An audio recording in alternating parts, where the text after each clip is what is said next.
ये कहना गलत नहीं होगा कि समय के साथ बदलती लाइफस्टाइल लोगों की सेहत के लिए ठीक नहीं है। ऐसी कई समस्या और बीमारी हैं जो लोगों को पहले 50 से 60 की उम्र के बाद होती थी, पर वही बीमारियां अब 30-35 की उम्र वाले लोगों में भी देखी जाने लगी। और इन्हीं परेशानियों को देखते हुए मार्केट में आए आरओ वाटर प्यूरिफायर और इसकी जमकर मार्केटिंग हुई। इसको इस तरह से बेचा गया जैसे इसको लगाने के बाद आपके घर में कोई बीमार होगा ही नहीं। और अब इसका नतीजा ये रहा कि अब लगभग हर घर में आपको आरओ लगा हुआ मिल जाएगा। पर आज हम आपको इसके पीछे की सच्चाई से रूबरू करवाएंगे। नमस्कार, मैं हूं सौम्य शुक्ला। क्या वाकई आरओ आपके लिए उतना फायदेमंद है जितना आपको दिखाया या बताया गया? देखिए, आमतौर पर लोग बीमारियों से बचने के लिए फिल्टर पानी के सेवन को बेहतर मानते हैं, जो काफी हद तक सही भी है। लेकिन वहीं इसके अगर हम दूसरे पहलू पर गौर करें, तो यही फिल्टर पानी आपको शारीरिक रूप से कमजोर कर बीमारियों का खतरा भी पैदा करता है। ऐसे में दिन पर दिन फिल्टर पानी के सेवन का चलन जिस तरह से बढ़ रहा है, ये जानना और समझना जरूरी हो जाता है कि फिल्टर पानी का सेवन सेहत के लिहाज से कितना फायदेमंद या नुकसानदेह हो सकता है। देखिए इसके बारे में और क्या कुछ कहा डॉक्टर तनवीर ने।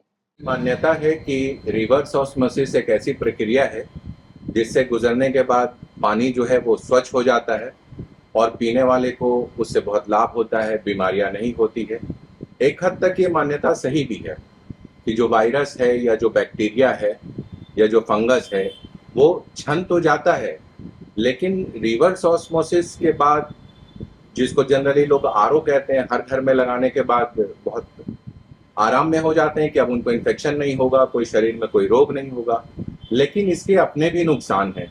कई बार रिवर्स ऑस्मोसिस की प्रक्रिया में जो जरूरी खनिज है, जो मिनरल्स है, जिसकी बहुत छोटी मात्रा में शरीर को जरूरत होती है, वो छान दिया जाता है। और छानने के बाद ऐसा है कि शरीर में डिफरेंट किस्म की बीमारियां हो सकती है, रोग हो सकते हैं और शरीर में थकान होती है, क्रैम्प्स आते हैं। और लंबे समय तक अगर इसको इस्तेमाल किया जाए तो ऐसा भी हो सकता है कि शरीर बहुत कमजोर पड़ जाए, मानसिक विकास आदमी का रुक जाए और ओवरऑल पूरे शरीर पे ही इसका जो है वो इफेक्ट पड़ता है।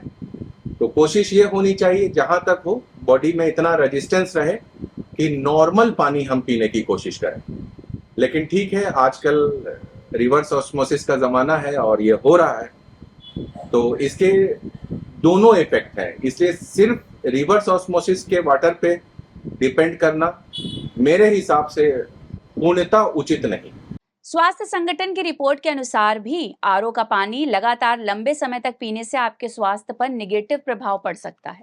इसके लगातार सेवन से आपको हृदय संबंधी बीमारियां, शुगर लेवल बढ़ सकता है, ब्लड लेवल भी कम हो जाता है। इससे थकान महसूस हो सकती है, दिन भर आपका सर दर्द रहता है, मानसिक कमजोरी या मांसपेशियों में ऐंठन या सिर दर्द, आयरन की कमी जैसे रोग भी हो सकते हैं। इतना ही नहीं, आरओ के जरिए 5 माइक्रोन से बड़े वायरस बैक्टीरिया पानी से निकल जाते हैं। पानी में मौजूद हैवी मेटल्स फिल्टर नहीं होने के कारण शरीर में इकट्ठा होते हैं। सीमित मात्रा से ज्यादा इकट्ठा होने पर ये किडनी को नुकसान पहुंचाते हैं। इससे किडनी फेलियर भी हो सकती है। इसके अलावा आरओ के पानी में फिल्टर करने से मौजूद मिनरल्स और अन्य जरूरी तत्व नष्ट हो जाते हैं। लंबे समय तक बोतल बंद आरओ का पानी पीना हानिकारक हो सकता है, लेकिन सामान्य आरओ का पानी पीने से शरीर को ना तो कोई फायदा मिलता है और ना ही कोई नुकसान। आपको बता दें कि अगर आप आरओ का पानी पी रहे हैं तो पैरामीटर के मुताबिक 250 से 350 टीडीएस का पानी ही पीना हेल्दी रहेगा। ज्यादातर लोग टीडीएस का लेवल 70 से 80 रखते हैं। ये शरीर को नुकसान पहुंचाता है। इससे वेसल्स हार्ड बनने से कम उम्र में हार्ट अटैक आ सकता है। आखिर में मैं बस एक ही बात कहना चाहूंगी, सभी को अपनी लाइफस्टाइल को बढ़ावा देने की बजाय अपने स्वास्थ्य के प्रति ध्यान देना चाहिए। जहां पर पानी खराब है वहीं पर ही आरओ लगाना चाहिए, क्योंकि लंबे समय तक आरओ का पानी पीने से हमारे शरीर में कई गंभीर बीमारियां हो जाती हैं। ऐसे में हमारी आने वाली पीढ़ियों को भी हम आरओ का पानी दे रहे हैं। तो अभी वक्त है, संभल जाइए और आरओ का पानी इस्तेमाल करने की बजाय मिनरल वाटर का इस्तेमाल करिए। फिलहाल के लिए इतना ही। देखते रहिए आज की खबर। नमस्कार।